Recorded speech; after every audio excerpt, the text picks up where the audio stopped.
Hi, Krishna. Very excited to be giving class today. So I'll just start with some invocational mantras. Om Namo Bhagavate Vasudevaya. Om Namo Bhagavate Vasudevaya. Om Namo Bhagavate Vasudevaya. Om Namo Bhagavate Vasudevaya. Om Namo Bhagavate Vasudevaya. Om Namo Bhagavate Vasudevaya.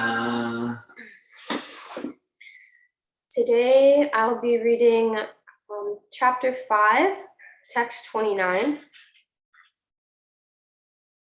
from the Bhagavad Gita.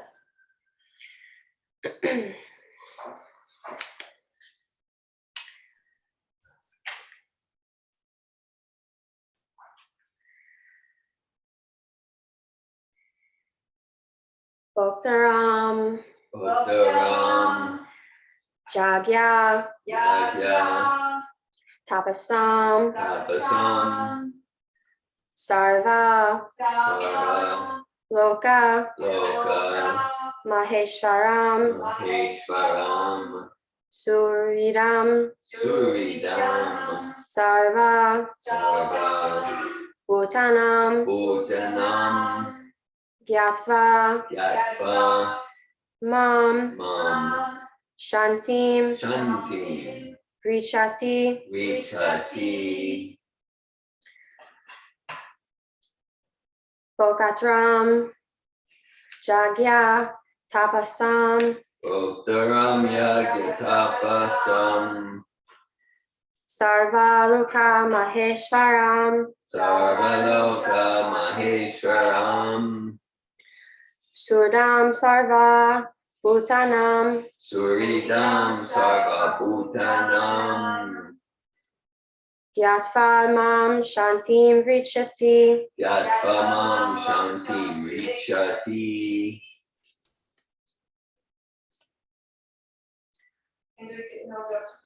Okay.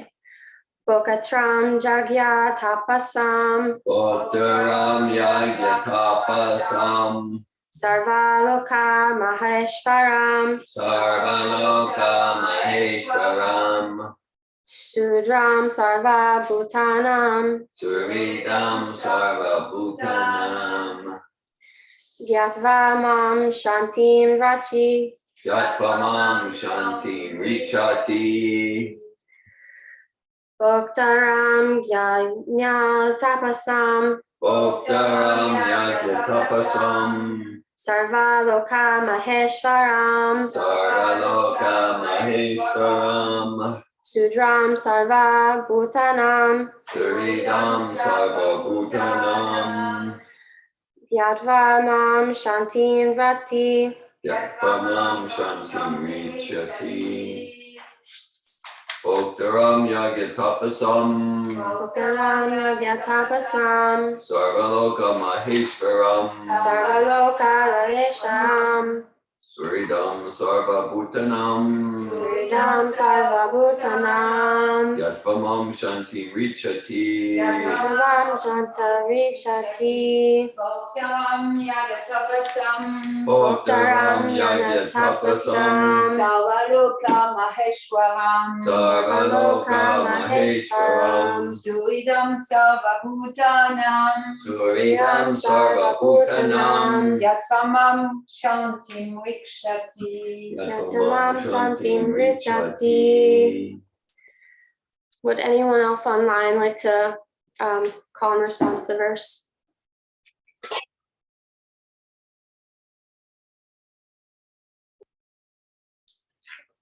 Okay. I'll do the one-word translations. Bhaktaram, Bhaktaram, beneficiary. beneficiary, Yagya, Yagya, sacrifices. Sacrifices. Tapasam, Tapasam, of penances and austerities. of penances and austerities. austerity, Sarvaloka, Sarvaloka, all planets and the demigods thereof. all planets and the demigods thereof. Maheshwaram, Maheshwaram, the Supreme Lord. the Supreme Lord. Surdam, Suridam, benefactor. benefactor. Sarva, Sarva, all. all. Bhutanam, Bhutanam, of the living entities. of the living entities. Yatva, Yatva, thus knowing. thus known. Mam, Mom, me, Lord Me. Krishna. Lord Krishna. Shantim, Shanti, relief from material pangs. relief from material pangs. Rachti, Richati, achieves. achieves. Translation.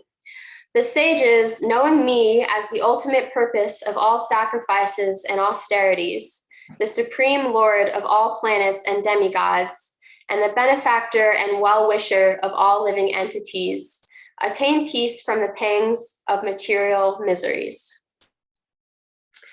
The purport. The conditioned souls within the clutches of illusionary energy are all anxious to attain peace in the material world. But they do not know the formula for peace, which is explained in this part of the Bhagavad Gita. The greatest peace formula is simply this: Lord Krishna is the beneficiary in all human activities. Men should offer everything to the transcendental service of the Lord, because he is the proprietor of all planets and the demigods thereon. No one is greater than he. He is greater than the greatest of the demigods, Lord Shiva and Lord Brahma. In the Vedas, the Supreme Lord is described as Tam Ishvarnam Paramam Maheshwaram. Under the spell of illusion, living entities are trying to be lords of all they survey, but actually they are dominated by the material energy of the Lord. The Lord is the master of material nature, and the conditioned souls are under the stringent rules of material nature. Unless one understands these bare facts, it is not possible to achieve peace in the world, either individually or collectively. This is the sense of Krishna consciousness. Lord Krishna is the supreme predominator, and all living entities, including the great demigods, are his subordinates. One can attain perfect peace only in complete Krishna consciousness. This 5th chapter is a practical explanation of Krishna consciousness, generally known as Karma Yoga. The question of mental speculation as to how Karma Yoga can give liberation is answered herewith. To work in Krishna consciousness is to work with the complete knowledge of the Lord as the predominator. Such work is not different from transcendental knowledge. Direct Krishna consciousness is Bhakti Yoga and Jnana Yoga, is a path leading to Bhakti Yoga. Krishna consciousness means to work in full knowledge of one's relationship with the Supreme Absolute, and the perfection of this consciousness is full knowledge of Krishna, or the Supreme Personality of Godhead. A pure soul is the eternal servant of God as his fragmental part and parcel. He comes into contact with Maya, illusion, due to the desire to lord it over Maya, and that is the cause of his many sufferings. As long as he is in contact with matter, he has to execute work in terms of material necessities. Krishna consciousness, however, brings one into spiritual life even while one is within the jurisdiction of matter, for it is an arousing of spiritual existence by practice in the material world. The more one is advanced, the more he is freed from the clutches of matter. The Lord is not partial towards anyone. Everything depends on one's practical performance of duties in an effort to control the senses and conquer the influence of desire and anger. And attaining Krishna consciousness by controlling the above-mentioned passions, one remains factually in the transcendental stage, or Brahmana Nirvana. The Eightfold Yoga mysticism is automatically practiced in Krishna consciousness because the ultimate purpose is served. There is gradual process of elevation in the practice of yama, niyama, asana, pratyahara, dhyana, dharana, pranayama, and samadhi. But these only preface perfection by devotional service. which alone can award peace to the human being. It is the highest perfection of life.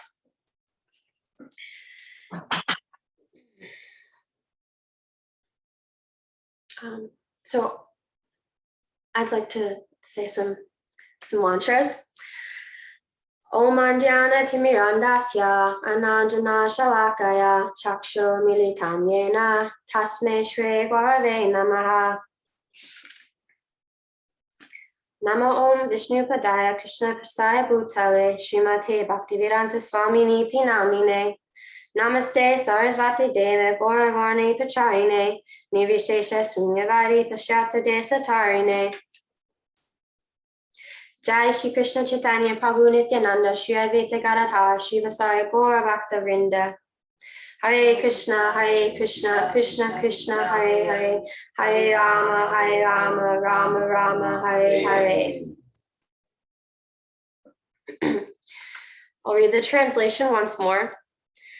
The sages, knowing me as the ultimate purpose of all sacrifices and austerities, the supreme lord of all planets and demigods, and the benefactor and well-wisher of all living entities, attain peace from the pangs of material existence.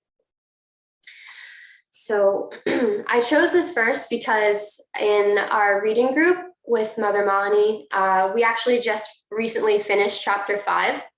And I felt that this verse really spoke to my experience that I've been having here at Malini's Bhakti Yoga Retreat, in that I've really experienced true peacefulness and bliss.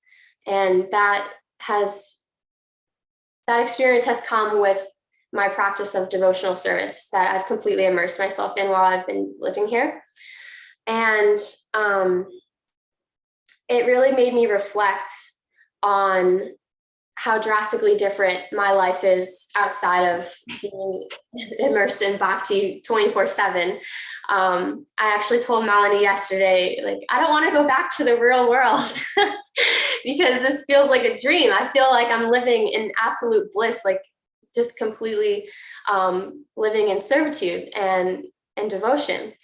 So this verse talks about that in the beginning of the purport, where it says, the conditioned souls are living within the clutches of illusionary energy, and we're anxious to attain peace.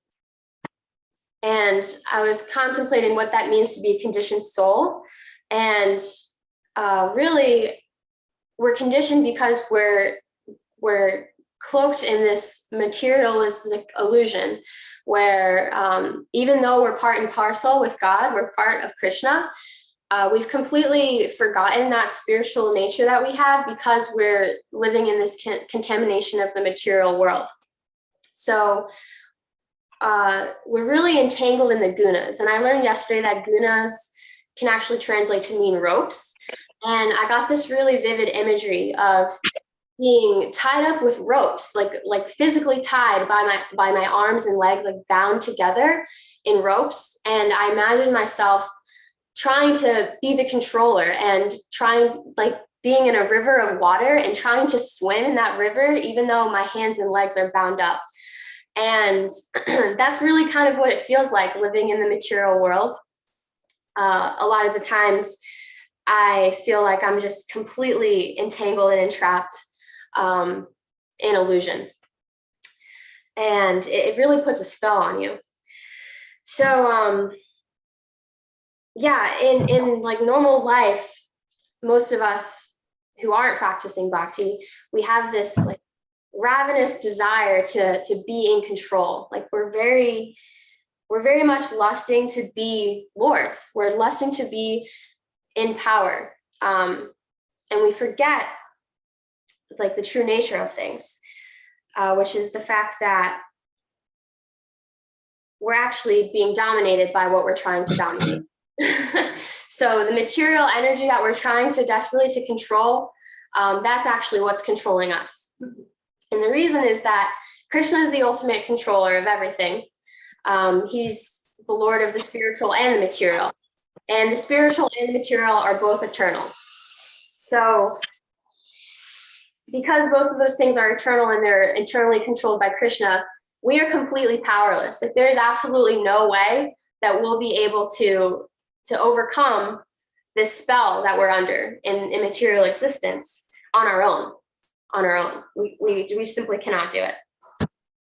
And so we're actually causing our own suffering because of this. We're causing our own suffering through our desire to be the controller, our lust to be Lord. Our desire to be in control and to be the source, which we just are not. We're part and parcel of the source, but as individuals, we're not. So this verse talks about liberation from that by means of karma yoga and Krishna consciousness. So essentially, the way to escape this spell of entanglement, the way to free ourselves from the ropes, is through karma yoga, which is action, which is action in devotional service.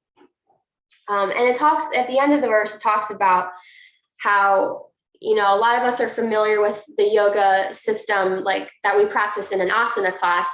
And it kind of talks about that here, like asana and pranayama, and doing these gradual things to elevate our spiritual consciousness.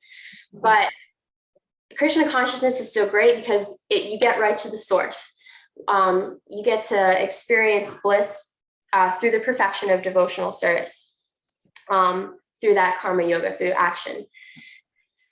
So that's why I love Krishna consciousness so much, because personally I've been practicing yoga for over 10 years now. And I started practicing yoga as a means to attain peace, to free myself from the suffering I was experiencing living in this material world, like experiencing depression, anxiety, and confusion and delusion. And my asana class was like my one hour of the week where I felt like this sense of bliss, because I was able to connect with that seed in me, that super soul within myself, through this gradual process, of asanas and pranayama. But Krishna consciousness is a science, which is what I appreciate and love about it so much. It's very systematic, and it's a systematic process that can be obtained by anyone, so long as you have a sincere desire. It says in the verse that Krishna is, I'm trying to find it exactly.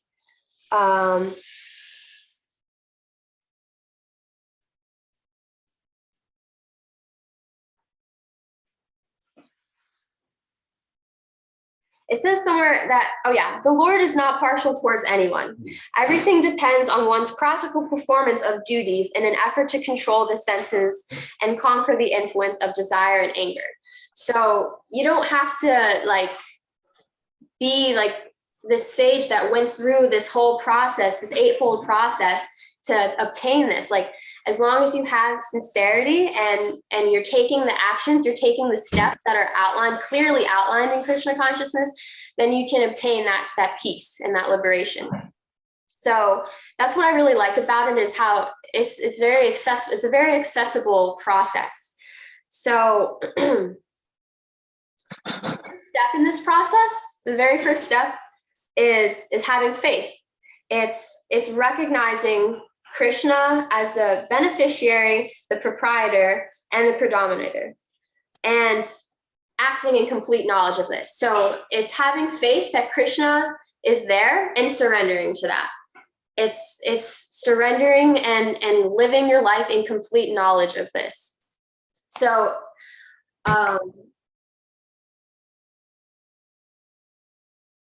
surrendering can be difficult at times. Most of the time, a lot of the times it's difficult.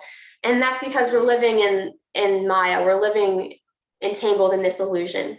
And the senses are really strong. So it's really easy to forget the simple formula for peace that's outlined in this verse. The formula being freedom from Maya and peace from the suffering that we're experiencing is by increasing our devotional service. So we can forget this formula because we're entangled in Maya and the senses are so strong. But through the prescribed methods, it allows us to advance our spiritual existence and decrease our suffering. So increase your devotional service, decrease your suffering. Increase your surrender and your knowledge and awareness of Krishna's position as the benefactor, the proprietor, and the predominator, and then decrease your suffering that's caused by your desire to try to be the controller, to try to be the one in charge, to be the source of pleasure and all of the things that Krishna is. Your lust for being Lord, once you release that and surrender to the process of devotional service, that's the formula for obtaining peace. And it really is so simple. Like, it's such a simple formula and it's so accessible. And I mean, there's that saying, easier said than done, because we can be aware of this, and we can, study the Bhagavad Gita, we can study sacred texts, and we can immerse ourselves in devotional service, like how I've been doing this whole week. But I know as soon as I leave Mother Malini's and I go back to my life in Denver, like, I'm going to be bombarded by material illusion, and I'm going to be experiencing suffering again, because it's really unavoidable. Like, Maya, illusion, everything we're living in, it's eternal. And so Krishna consciousness is really just the process of surrendering to what's going on, and recognizing Krishna's position in our lives, and completely giving to that in the mood of devotional service. So Krishna consciousness, I just think it's so cool, because like it really encompasses your entire day. Like, everything you do, you can do in the mode of devotion, in the mood of devotional service. Like, you're offering your food and honoring prasad, so that is acknowledging the Lord's mercy for you. I really liked our talk we had, Guardas, where you were talking about at the beginning of the week, like, you compared it to being like a child-parent dynamic. I really liked that thought process of thinking of God. He's like the ultimate provider. Like, everything we have is because of him. And when we recognize that, and then take that and acknowledge that, it has the power to transform our lives once we become aware of it and become like living in a mood of gratitude.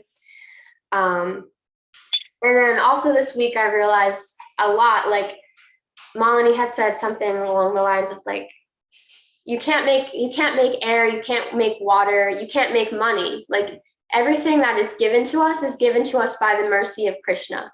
And so trying to live in this mood of being the controller and being in charge and trying to make money and make things to sustain our bodies, it's just an illusion, because everything is here because of Krishna, and we could destruct at any moment. So that's what Krishna consciousness really is being aware that Krishna is the ultimate provider, and living our lives in that mindset constantly, and devoting our time to serving Krishna.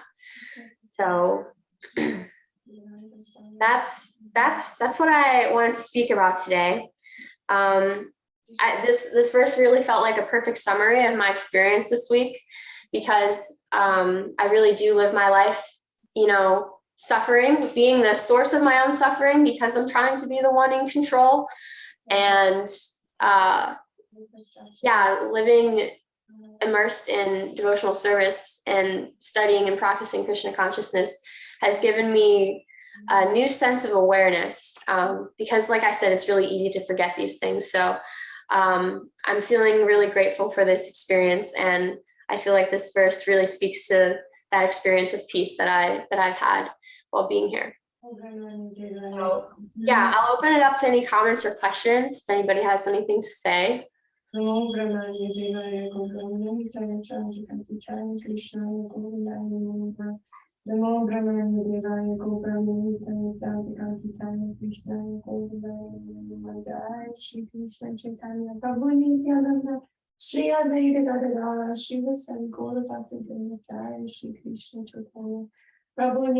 Krishna, Bhaktin, Amanda, thank you for your class. I think Kelly's sound now went off. Yeah, it was on. I don't think she knew it was on. Hi, good morning. Can you hear me? Sorry, I put myself on mute on accident. Yes, I can hear you. Hare Krishna. Thank you, Hare Krishna.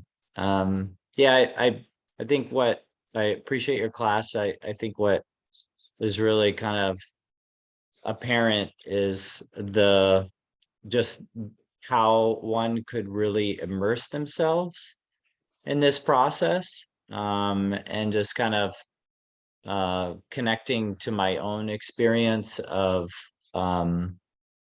how I could create more of an immersive experience for myself in my own life.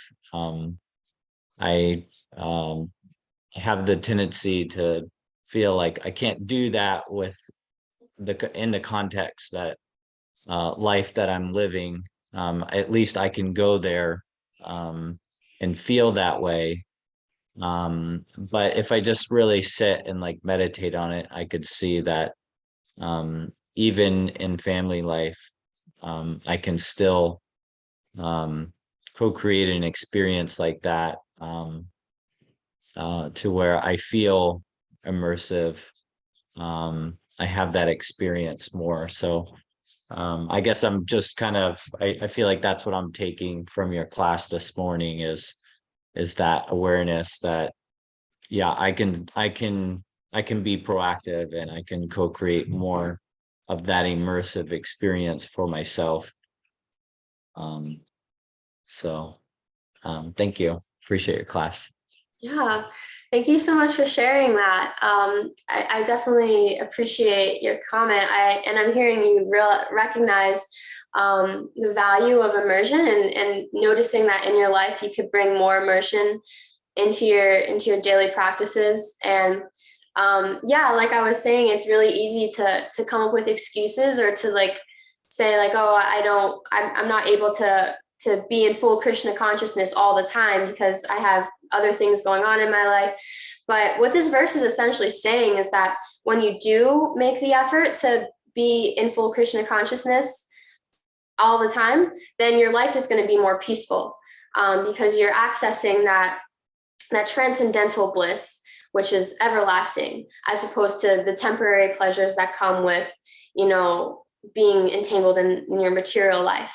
So even though it might appear to be challenging to find ways to immerse yourself in Krishna consciousness at all times, ultimately the end result is going to be more bliss and more peace and more pleasure. So, and that's something I've realized through my process here is like, yeah, it was kind of challenging to wake up at 5 a.m. every single day or 4:30 a.m. every day. And yeah, like offering prasad is a new concept for me. Like at first I was like, wow, we have to wait like another 10 minutes before we can eat. Like, it's really easy to fall into that illusion of like, I don't have time for Krishna, or I don't have energy for Krishna.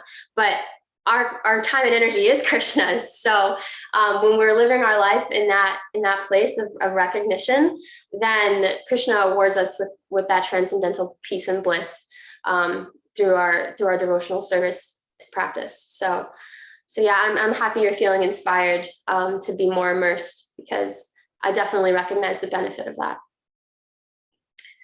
Yeah, thank you for reflecting. Yeah, I'm just thinking about like, I grew up in a Christian home, and we went to church on Sunday and youth group on Wednesday, and we said prayers before eating, and then prayers before bed. So there was like, it seemed like there was acknowledgement, and like some proactive activity to, show gratitude and give thanks in our lives, and bring that God consciousness to the table, on a regular basis. Same time, it didn't feel so immersive as this particular process that we have with Krishna consciousness, or this opportunity that we have And I can see how the quality of my life has really changed the more I create an immersive experience, even in family life, and then even into my work life. I've Krishna is giving me a really special opportunity for my work. I work for primarily work for a devotee right now, and I play Srila Prabhupada all day, and I blast it, and he's totally cool with it. So I feel like I'm like, I feel so, even though I feel like the work that I do is not really my true like service initially in this body, but at the same time I feel really grateful that that I'm I get to not be around like cigarette smoking or people hungover from the night before, because I work in construction, so it can be a very low consciousness kind of um I guess profession.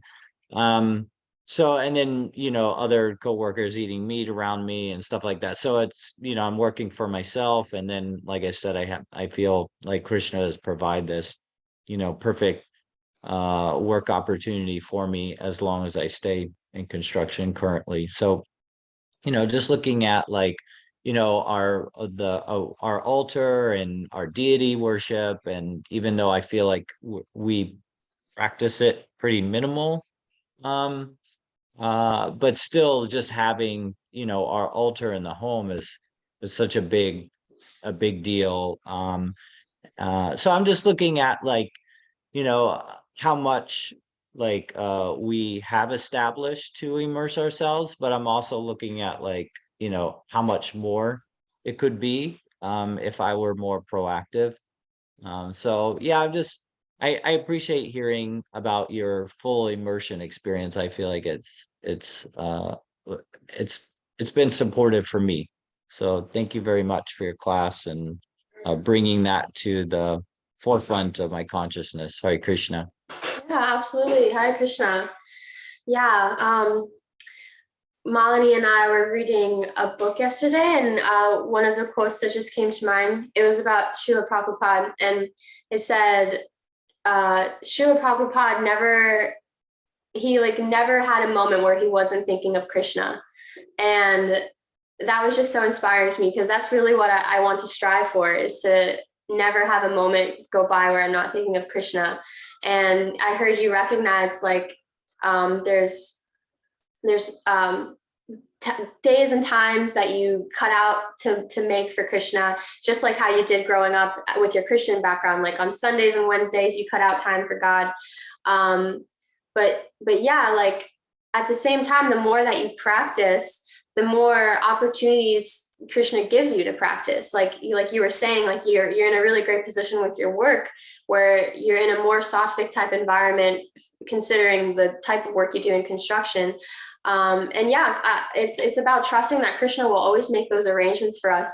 When we sincerely devote ourselves to serving, Krishna will provide. And it's about having that faith and that time and dedicating ourselves to that. Rukmini, did you have something to say? No?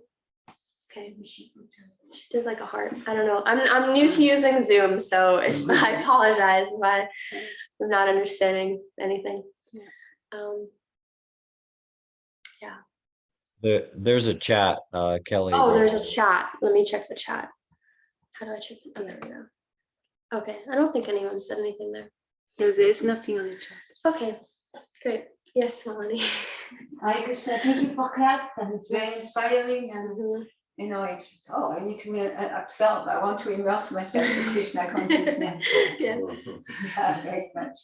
And like the part for me that's really got my attention is how you have been practicing yoga for 10 years, and you're a yoga teacher also. And how you said like your week, like you had 1 hour of that yoga class that was feeling peaceful. Right. And and I was thinking, okay, yoga come from the Veda and come from Krishna. In the 15th chapter of the Bhagavad Gita, Krishna says he's a compiler of the Veda, and he's the origin of the Veda, and he's the goal of the Veda. So even so, most yoga class, they are not connected with Krishna. They don't even have the philosophy right, or they don't have any philosophy often. Still, because it comes from Krishna, it does bring that transcendental energy with. And it was really interesting to hear that, and also to hear your realization, because yoga is really not something like hatha yoga, yoga. But yoga is really not something I put myself to, or I was really interested in this lifetime. I think when I was 6 years old, I was trying to do the lotus pose. And at that time, I think yoga meant something for me. But after 6 years old, not so much. But you are familiar, you're a teacher, and then it gives me hope that all those people who are practicing yoga, and there is many, many of them, that sometimes my mind think like, oh, they are doing yoga, so they're not going to be interested in Bhakti yoga. There is some kind of limitation in my brain. But by what you shared, I think, no, maybe it's opposite. Because the yoga is there is maybe a moment of peace where people can ask questions to themselves. And that moment of peace, without that 1 hour of yoga a week or 12 a week or whatever, will not exist.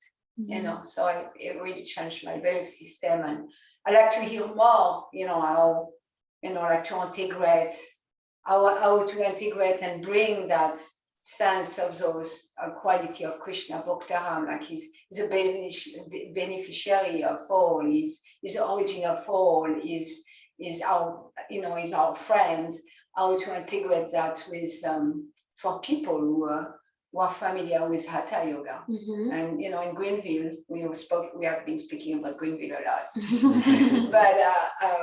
But people, it's like a really great place to go with that knowledge that you have, that I don't have, because people are really into yoga. And for them, it's like fitness. And for them, it's like the thing beer yoga, and there is goat yoga, and now I saw recently there is llama yoga.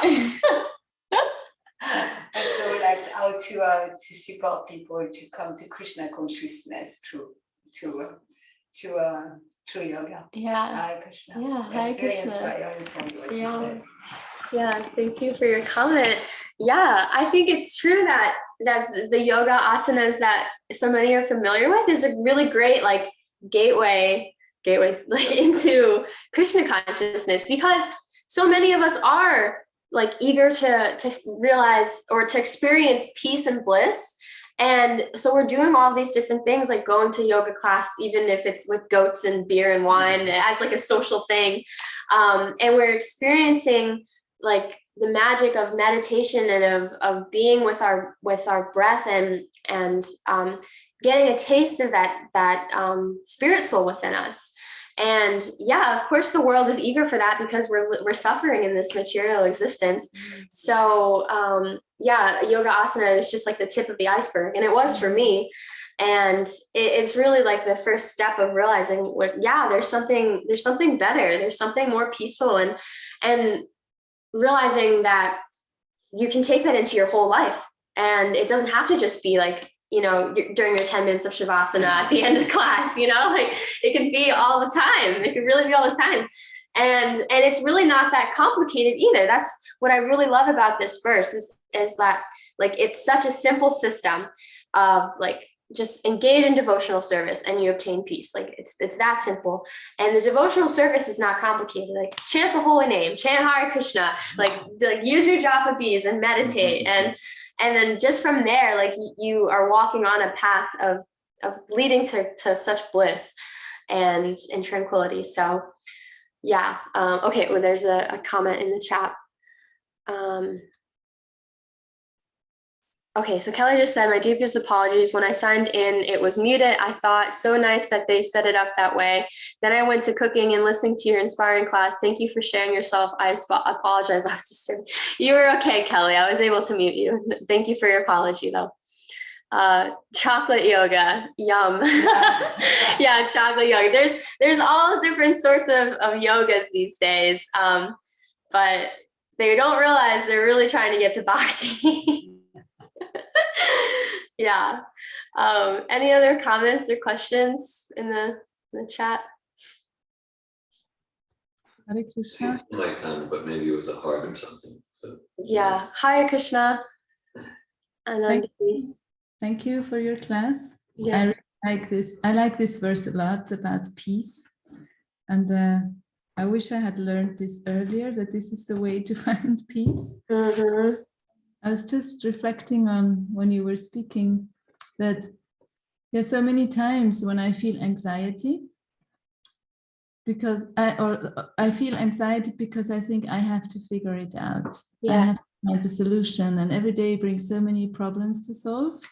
And when I think I have to solve them all, I need to know the best result and the best choices, then the anxiety gets like more and more and more. Mm-hmm. And when I remember that Krishna is actually in charge, I more and more, I feel peace immediately. Like, Mm-hmm. oh, I can let go. I can do my best. I can be aware and like consider different options, but ultimately Krishna will take care. Mm-hmm. That brings so much peace, like immediate relief. Yeah, thank you so much for sharing. Yeah, Krishna is really like the ultimate antidote for all of our suffering that's self-inflicted, because we're trying to be, the problem solver, and we work ourselves up with all this anxiety because we do easily forget that Krishna is in charge of everything.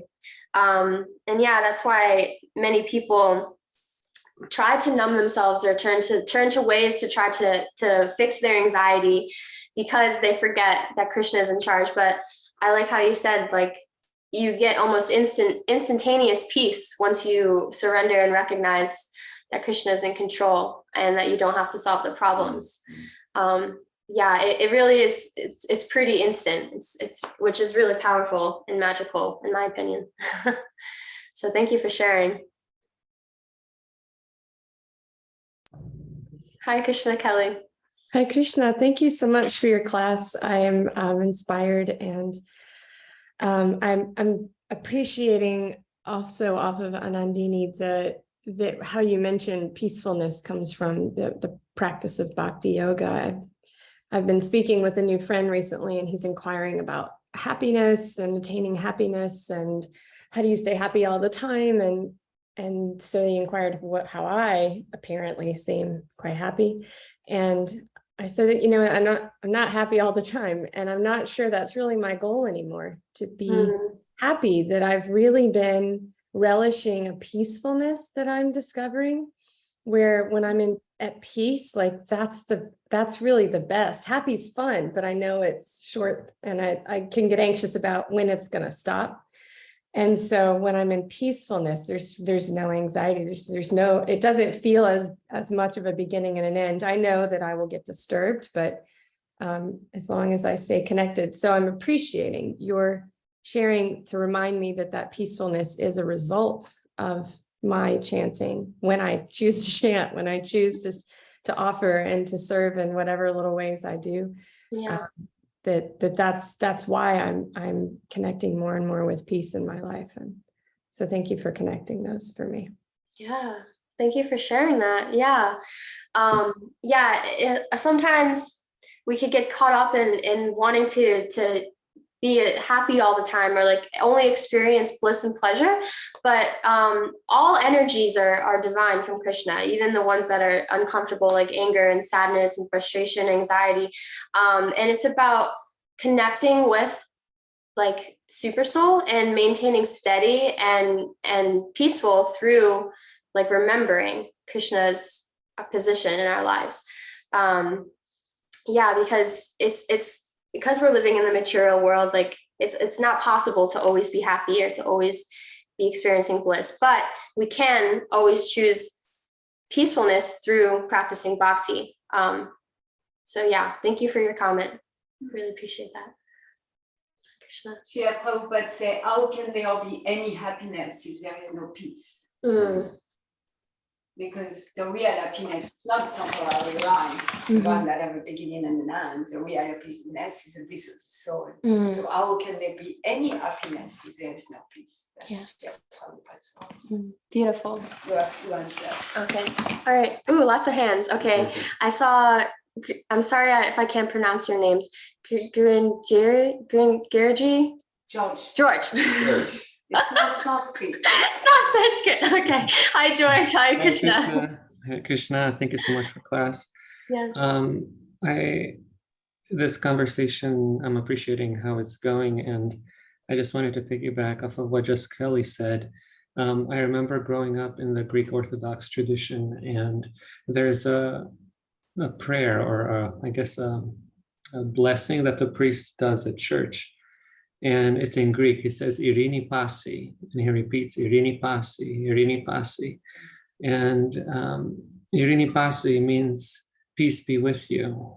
And I remember being a kid and sitting at church and really appreciating that that's what he was wishing on us, or at least trying to, for us to receive peace from him. And I remember just not knowing, like, I thought it was a very nice sentiment that this was the highest kind of, I guess, state or emotion for a pious man to wish to a congregation of people, but not knowing how to like get it, or like how to, and like I love this verse. It's like the peace formula, right? Like it's right there. Yeah. It's just very, like you said, it's very tangible, like scientific. Like here it is, like just 529 Bhagavad Gita, Yeah. Yeah. So I'm just appreciating that. Yes. Yeah, thank you. Yeah, I'll share. I grew up, I was raised Catholic, so peace be with you. I'm familiar with that phrase. Like the priest would always say, peace be with you, also with you. And I agree with what you're saying is like, yeah, it's a nice sentiment, but I remember as a kid being like, how? Like, peace be with you. Like, it was just kind of like a fun phrase we threw around. So yeah, like discovering Bhakti coming from Catholicism, I was just like, wow, this is like, everything's right here. Like there's no trying to like decipher or dissect anything, like very scientific formulas. So yeah, thank you for sharing. I agree with what you said. Hare Krishna. Yeah, Hare Krishna. Okay, Patrick. Patrick, did you have a comment? Hi, Krishna. Hi, Krishna. Hi. Yeah, so I had a couple of things I wanted to say. One thing, thank you for the class. It's very energizing and inspiring to hear like your fresh, enthusiasm. And yeah, so one thing is like we're talking about different like yoga and like different, Catholic or Christian, and like just how unique it is to my experience to Bhakti Yoga is that how quickly somebody can become a leader and teacher and give class on on Krishna consciousness, because like in Christian, you don't need to go like seminary school or like do like a 12-week yoga teacher training or whatever. It's just like it's so inherent to the heart. And obviously you've done a lot of training before, like you grew up with Catholicism and you have yoga, training. So it's like you have an advantage, but still I'm just, for the process, it's like, it's just such a special thing to like, yeah, as soon as we get any taste, then we can automatically share with others. And like, there's a process that's like, for us to follow so that we can share with others wherever we're at. And like as soon as we receive any kind of experience. So anyway, I'm just really appreciating your class particularly, and then just like the process of Krishna consciousness, and then because we talked about yoga a little bit, and like what Malini was talking about, bridging, kind of what I was hearing is like in preaching work, like bridging the gap between like people who are into yoga to like Bhakti yoga, Hatha yoga, whatever, into Bhakti yoga. And I just wanted to share that I had experience in Kundalini yoga. And so I was kind of doing everything at the same time. Like I was into like that. I was doing yoga that way, and you know, some Hare Krishna stuff, kirtan, and whatever else, you know, psychedelic. You know, I was kind of into a bunch of stuff at the same time. So it wasn't linear, like, oh, I was practicing yoga and then I got into this. It was all kind of happening at the same time. But at one time I was much more serious about Kundalini yoga than I was about, you know, Krishna consciousness, relatively speaking. And I think this is true in all yoga. It's supposed to be true in all yoga, but at least in like the Kundalini yoga that I experienced, it was still like in the forefront and present that the yoga is really a supplement, like the physical yoga, the kriyas, the yoga kriyas is supplemental to the chanting and the meditation. And that and so like we would do like a yoga kriya set, and then at the end we would do a meditation. And so it was like, well, we're building energy, you know, through the kriya set to do the meditation at the end. That's what the real thing is, the meditation at the end. And then sometimes there is mantra with the meditation. They do mantra meditation, Kundalini yoga a lot, and they focus on that. And actually, they said the chanting is more important than the yoga, the physical yoga. So it's at least built in there. And of course, there's like the meditation that we were doing a lot of times was for some material profit or benefit or something like that. It wasn't necessarily devotional or spiritual, but still, it is in there somewhere. And so there's a way to bridge that gap, especially with my experience with Kundalini yoga, that yes, these yogas are meant to supplement, you know, the meditation and the chanting. And here's the best chanting recommended for this age, the best mantra, you know, for this age. So got some inspiration there. Yeah, thank you so much for sharing. I think in our modern asana yoga, we've forgotten the real point of yoga. Like yoga means unification. It means connecting. And it's like, what are we trying to connect with? God. And like, yeah, you can twist your body and like go into meditation, and that's all great, but it's self-serving. And like we're really here, our real purpose of human life is to serve God. So and that's why I really love Bhakti too, because you mentioned like, I've only personally been practicing Bhakti for like 3 months. And I was pretty nervous to give class, but at the same time, I feel so inspired by this practice because it's so experiential. Like my experience has been just monumentous. Like, and that's why I feel so much passionate, and I want everybody to know about this, because to me, I'm like, this is so simple. Like, get some japa beads and meet God. Like, what are you waiting for? So yeah, like it is like contradictory to like traditional religions, because like growing up Catholic, it was like, oh, you got to go to CCD and you got to get confirmed and get your first communion and like do all the steps before you get any sort of like respect for what you have to say, or like, but with Bhakti, it's like you have your own experience, like take the prescribed practices, the scientific methods, and do your own experiment, and then you get results, and it's really that simple. So yeah, thank you for sharing that. I really love Bhakti. I'm really energized by it. So I'm glad you recognized that in me, in my enthusiasm. I'm glad it's contagious. Anybody else? I think we heard from it, just about everybody. Yeah, thank you, Bhakti and Amanda. Kim Moliner has a comment, so we'll hear from David first, and then yeah. Hare Krishna. Yeah, thank you. It's I'm very enlivened to hear from you, your immersion experience. I'm not one to like see the past or predict the future, but it seems clear that this current birth of yours is not your first connection with Krishna consciousness. It seems clear. Yeah, I got many points. Tomorrow I'll be doing an online masterclass about the modes of nature. So I got a lot of points about your graphic being tied up, and so I'm taking a lot that I think I'll share. I'll use. And Prabhupada often quotes a verse from Sri Chaitanya Charitamrita, Bhuti Moti Sri Kami Sakaliya Shanta, Krishna Bhakti Nishkama, Ata Eva Shanta. Says that like even a yogi who desires mystic powers, or someone wants material enjoyment, even someone wants the non-personal liberation, they cannot be peaceful, Sakaliya Shanta. But only the devotee whose only desire is to serve Krishna, then that's peace. And Prabhupada said, like, in one sense, it's not a desire, it's just a natural expression of the soul to be inspired to serve Krishna. He said, and it's not like a boring peace.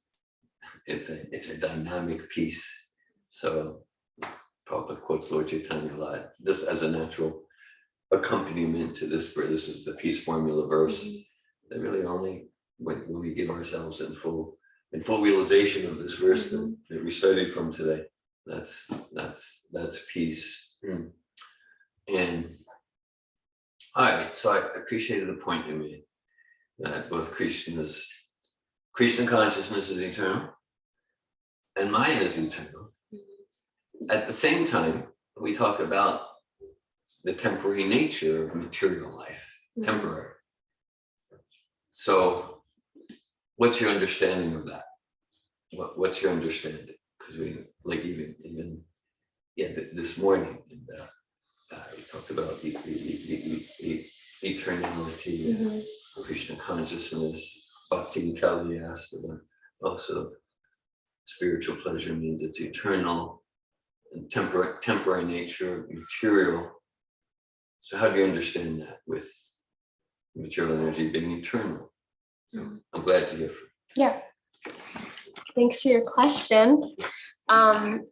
Yes, so this morning you shared about the difference between like transcendental pleasure versus material pleasure. Yeah. And so yeah, like material world, it's always changing, but it is eternal. So my understanding is like the material existence is always, like, manifestations are always going to exist, but how they exist is going to always be changing. Like we see that reflected in our bodies changing, the seasons changing, everything is always changing, but it's always going to be here. So similarly, like materialistic pleasures are always going to have a beginning and an end. They're always going to change, but transcendental, like pleasure, like that's elevated.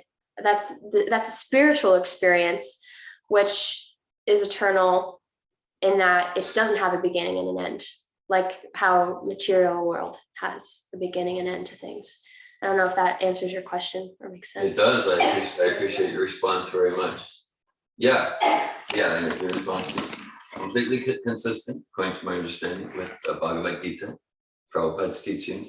Yeah, the property, it's eternal. It's eternal. At the same time, the forms are temporary and illusory. Because you would say, the body's always changing. And even the answer, this body, but even that, we know if we deconstruct it, it's made of like atoms and subatomic, just the whole form, it's illusory and the forms are temporary, but the energy is always there. The energy is always there. Yeah. That's a very fine point. And the pleasure or gratification we experience through trying to enjoy the temporary forms, it's ephemeral. Of course, it's not real in a sense, it doesn't actually touch the soul, it's like a dream. And even if we think it is real, we know, or even if we got what we want, but it's going to go away, either by death, or the government will tax the money, or in some way it's going to go away. And so we're either hankering or lamenting. Whereas the actual happiness we get from devotional service to Krishna, that actually touches the soul, and it's eternal in the sense of it exists outside of the whole container of time. It's what the soul does. it's what the soul does eternally. And so we get to practice that in this body. And as you said, and we can be in the deepest, grungy, tamas, rajas, chant Hare Krishna, remember Krishna, remember this verse, and immediately we experience that bliss that's outside of time. Thank you. Yeah, thank you. Yeah, I'm really glad you liked the tied up visual. Yeah. I actually got that because I was reading chapter 7, verse 22, I believe it was, and it was talking about like the material nature, like being like inescapable. Yeah. And that's where I learned that gunas means ropes and how we're tied up. And then I just wanted to share an interesting thing about that verse. It said like how the only way to untie ourselves is by the mercy of Krishna or a bona fide spiritual master. So with this visual of myself, like trying to fight the ropes, trying to swim to the surface with tied up hands, it was like, once I'm able to fully surrender and ask Krishna to untie the ropes, then I'm freed and I'm floating on top of the river, and my arms and legs are untied, and the ropes of the gunas aren't affecting me. And it's only by the mercy and grace of Krishna. So yeah, that visual is really stuck in my mind. Yeah. So thanks for mentioning that. Anandini, yes. Do you have another comment? It was Kim. Kim was first. Oh, okay. Oh, Kim, yes. Hare Krishna, thank you for the class. It was really good, really inspiring. It just made me think of, it reminded me from the very beginning and continued, like your enthusiasm. It reminds me of when I first learned Krishna consciousness and I had that enthusiasm. And then to watch somebody who's, at least in this lifetime, come new to it, it's spread, it's contagious, the word you used, that enthusiasm. I appreciate it so much. It reminds me of like, if you're ever with somebody who sees something for the first time, like you may have seen it so many times, like snow is so beautiful, but you've seen it so many times. And then you're with somebody who sees it for the first time, then you feel it again. That is beautiful, And that's how I felt listening to you today. So I just want to give you my appreciation. Thank you. Yeah, thank you. I really appreciate that because, sometimes my conditioning like makes me believe like I don't have anything to offer because I'm new and like, what do I have to say about Bhagavad Gita, But I really appreciate hearing that you and others, I'm sure, have gotten value from, just like my energy and enthusiasm. That's a good analogy you use, like someone seeing snow for the first time. Like, it's like you're like experiencing it like vicariously through them. Like, I've seen snow every day, but it's so magical because it's magical for you. Like, so thank you. I'm glad that you found value from the class. Thank you so much. Anandini.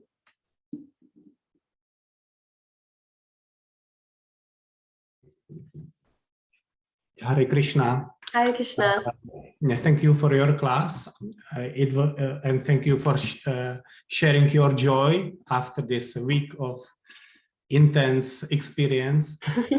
Yes, and what came to me as you were sharing yourself and others were sharing, like the simplicity of the formula for peace. And what came to me, like, it's simple because it simply shares the truth. So don't try to enjoy things that are not yourself to be enjoyed, right? And don't strive for things that will not last, as you mentioned a few minutes ago. So that's like the peace, right? The peace is like that I see everything in truth, and then there is no stress, because the stress, anxiety, frustration, depression, hopelessness arises from that we do not understand things as they are. So thank you. And after me, we have more questions from here. Okay, yes. Or sharings. Thank you. Okay, yes. Yes, thank you for sharing. Yeah, it is the absolute truth. And that's why I'm so excited about it, because it's like that, it's like the light I've been looking for my whole life, you know? It's like we're in this entanglement of illusion. It's like, oh, what is the truth? Like, I know it's out there. So yeah, it is the truth. So thank you for your comment. And then you said one more question. Yes, I do have another question. And it's that yesterday I learned about a booklet which describes that Srila Prabhupada is like the second coming of Lord Jesus. And since then, I've been really like thinking about that. And as like you grew up with Catholic Christianity, and George shared about Greek Orthodox, and I also grew up with Christianity. I'm really curious to hear if there are some thoughts about this here, or, you know, like, yeah, whether you heard of that, or when you hear of it now, what is happening for you. I'm very curious to explore this, I don't know, maybe a theory or truth. Mm-hmm. I think it's the truth. I really do. Because even when I was a little kid in Catholic school learning about Jesus, I was like, yeah, Jesus is cool. And they always talked about him coming again. Mm-hmm. I was like, I bet you he came already. When I was like 10. And because it's the Bible, it's great, you know, like it's got a lot of truth, and obviously it's sacred text. But like there's just so many things that have been misinterpreted, and it's just been so muddled. And I was just thinking growing up, like this is too like watered down and messed up to be like the absolute truth. And like there's got to be more, like there's got to be someone else like that has like something clearer and more concrete than this. So it's interesting you read about that, because I think about that a lot, actually. I think of Prabhupada as like the modern Jesus. I really do. So that's my opinion. If anyone else wants to share. I just want to share a small anecdote. I think it was the first time you came to the ashram in Denver. You asked me that question. Oh yeah, I forgot I asked you that question. I did, didn't I? Yes, you did. Yeah, I think you gave me that answer too. Yeah. You had the sense as soon as you saw Prabhupada, and we went and we go down before Srila Prabhupada. Yeah. You asked that question. Yeah. Yeah. So that's my opinion. Thank you. So. Very moving and convincing. Thank you. Thank you so much. Yeah. Okay. Does anyone else have any other shares before we wrap up?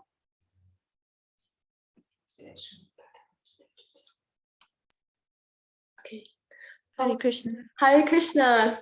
I've been listening in the background, and I'm very enlivened by your class, and I really liked you said just grab some japa beads and know God or something like that.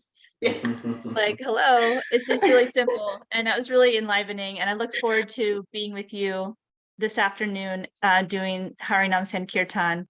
Depot Park, everybody, 5 p.m., 5 to 7. We're going to be there in Gainesville. Okay. Yes. Thank you. Thanks for sharing the announcement. Thank you so much. Yes. Hare Krishna. Okay. Well, as long as there's no other comments or questions, say Bhagavad Gita ki jai. Srila Prabhupada ki jai. Namo Vishnu Krishna. Hare Krishna.